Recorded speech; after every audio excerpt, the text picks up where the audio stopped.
사랑하는 신안의 성도 여러분, 오늘은 고난주간 첫째 날 월요일입니다. 영상으로 함께 예수님의 십자가 고난 곁에 있었던 사람들의 이야기를 나누며 우리 모두가 예수님의 십자가의 고난에 동참하길 바랍니다. 다 같이 찬송가 311장으로 찬송하겠습니다.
하나님의 말씀은 요한복음 12장 1절로 11절의 말씀입니다. 이 말씀은 신약성경 167쪽에 있습니다. 함께 교독으로 봉독하겠습니다. 6월절 엿새 전에 예수께서 베다니에 이르시니 이곳은 예수께서 죽은 자 가운데서 살리신 나사로가 있는 곳이라. 거기서 예수를 위하여 잔치할세 마리아는 일을 하고 나사로는 예수와 함께 앉은 자 중에 있더라. 마리아는 지극히 비싼 양유 곧 순전한 나드 한 근을 가져다가 예수의 발에 붓고 자기 머리털로 그의 발을 닦으니 향유 냄새가 집에 가득하더라. 제자 중 하나로서 예수를 잡아줄 가룟 유다가 말하되 이 향유를 어찌하여 300데나리온에 팔아 가난한 자들에게 주지 아니하였느냐 하니 이렇게 말하는 가난한 자들을 생각함이 아니요 그는 도둑이라 돈괴를 막고 거기 넣는 것을 훔쳐가 가니라. 예수께서 이르시되 그를 가만히 두어 나의 장래할 날을 위하여 그것을 간직하게 하라. 가난한 자들은 항상 너희와 함께 있거니와 나는 항상 잊지 아니하리라 하시니라. 유대인의 큰 무리가 예수께서 여기 계신 줄을 알고 오니 이는 예수만 보기 위함이 아니요 죽은 자 가운데서 살리신 나사로도 보려 함이로라. 대제사장들이 나사로까지 죽이려고 모의하니. 함께 읽겠습니다. 나사로 때문에 많은 유대인이 가서 예수를 믿음이로라. 아멘.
그깟 나드 한 병 무엇이 아까우랴.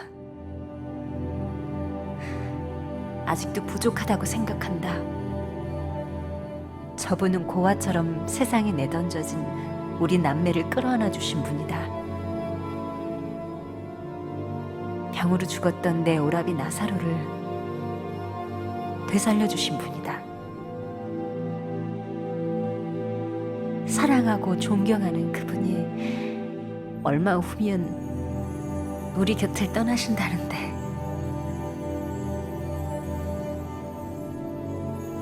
끔찍한 죽음의 날이 임박했음을 이미 몇 번이나 말씀하셨는데 아무도 그 말에 아랑곳하지 않는다. 그저 누가 높으냐 자리 타령들이나 하고 있다. 어느 날 문득 그분의 눈동자에서 죽음을 앞둔 고통을 보았다. 병색이 짙었던 내 오라비의 눈에서도 본 적이 있는 그 눈빛. 절대 고독과 단절의 공간으로 홀로 떠날 결심을 마치신 걸까?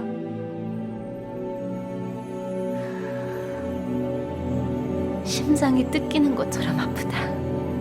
눈물이 그치지 않는다. 그분이 떠나시면 이제 나는 세상 누구를 의지할까? 순결한 혼인의 날에 쓰려고 고이 간직해온 나드 향유. 이것을 내 사랑하는 주님의 장례식에 쓰게 되다니. 제자들이 떠들어댄다. 낭비라고 한다. 가난한 사람들을 돕지 그랬느냐고 한다. 그들의 말 따위는 상관없다. 주님은 알고 계신다. 내가 왜 그분의 몸에 향유를 부었는지. 그럼 되었다. 그것으로 되었다.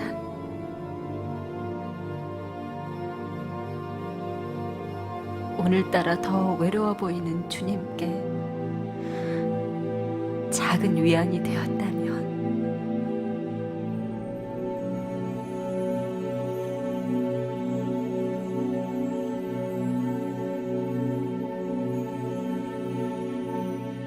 사순절 첫째 날 월요일, 오늘 말씀의 제목은 나사로의 여동생 마리아입니다.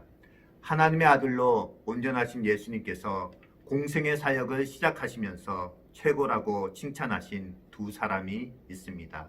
혹시 누구이신지 아십니까? 첫째는 세례 요한입니다. 어느 정도로 칭찬하셨습니까?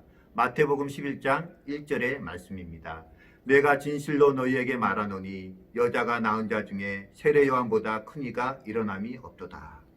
여자에게서 태어난 사람, 즉 이 세상 사람 중에서 제일이라는 말은 당연히 최고의 칭찬이 아닐까요? 둘째는 오늘 본문에 나오는 나사로의 여동생 베다니에 사는 마리아입니다. 마리아는 어느 정도로 칭찬을 받았습니까? 마태복음 26장 13절의 말씀입니다. 내가 진실로 너희에게 말하노니 온 천하 어디에서든지 이 복음이 전파되는 곳에서는 이 여자가 행한 일도 말하여 그를 기억하리라. 예수님께서 승천하신 후로 지금까지 복음을 전파하면서 언제나 이 마리아를 기억하라는 말도 역시 최고의 칭찬이 아니었을까요?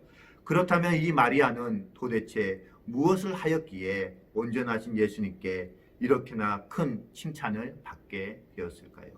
그 이유가 오늘 본문 7절에 기록되어 있습니다. 바로 예수님의 장례를 준비하였기 때문입니다. 12제자가 하지 않았습니다. 전 인류의 복음인 예수님의 십자가 죽음을 베다니에 사는 마리아가 준비한 것입니다. 그래서 당연히 예수님의 복음이 전파되는 곳마다 마리아가 기억될 정도로 알려진 성경 인물이 되었던 것이죠. 그러면 구체적으로 마리아는 예수님의 십자가 죽음을 어떻게 준비했을까요? 본문 3절의 말씀입니다. 지극히 비싼 나드 향유를 예수님의 머리에 부었습니다. 이 향유가 얼마나 비싼 것이었습니까? 제자 공동체의 재정을 담당하던 가룟 유다가 향유의 실제 값을 계산하였습니다. 300데나리온.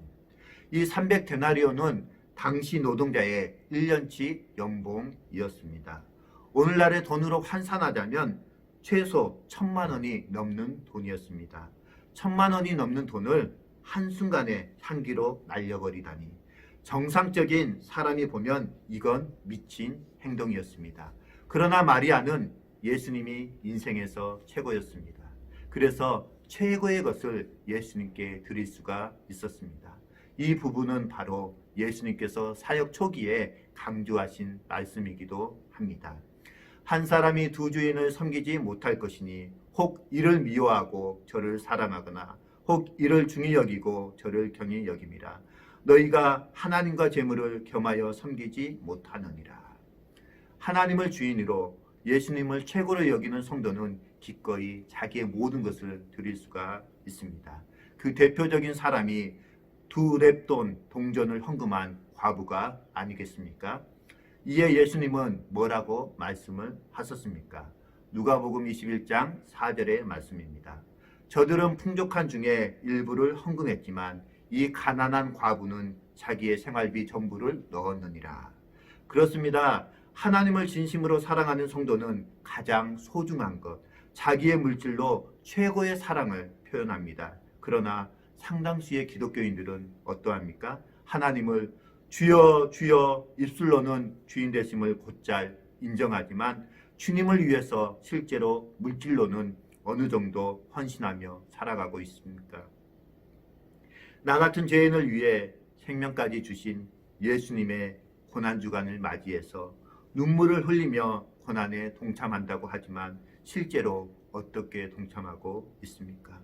이 시간 예수님께서 우리가 조금 전에 부른 찬송가 311장의 가사처럼 널 위해 몸을 주건만 너 무엇 주느냐라고 물으신다면 무엇이라고 사랑하는 성도님들은 대답하시겠습니까? 사랑하는 성도 여러분, 또다시 고난주간을 맞은 우리에게 실제로 큰 고난은 무엇일까요? 이 황금만능주의 세상에서는 물질이야말로 최고의 가치이자 또 고난의 이유가 되고 있지 않습니까? 올해 고난주간만큼은 마리아처럼 내 인생에서 예수님이 최고임을 선언하는 주간 됐었으면 합니다. 그리고 최고의 것을 드림으로 십자가 고난에 동참할 수 있는 신안의 성도님들 됐었으면 합니다. 그래서 온전하신 예수님께 최고의 칭찬을 받으며 남은 인생은 행복한 성도가 되시길 주의 이름으로 축원합니다. 이 시간 우리 함께 중보하며 나아가는 시간을 갖도록 하겠습니다. 세 가지 기도 제목을 드리겠습니다. 첫 번째는 오늘 말씀처럼 주님께 최고의 것을 드릴 수 있는 영적인 믿음을 허락해 주옵소서. 두 번째는 이 나라의 정치, 경제, 사회 문화가 조속히 안정화되고 4.15 총선이 안정적으로 잘 치러질 수 있도록 기도해 주시고요. 마지막 세 번째로는 코로나19 확산이 더 이상 확산되지 않도록 지역사회의 감염을 막아주시고 환우들과 의료진들에게 자비와 긍휼을 베풀어 주시도록 이 시간 함께 통성으로 기도하시겠습니다.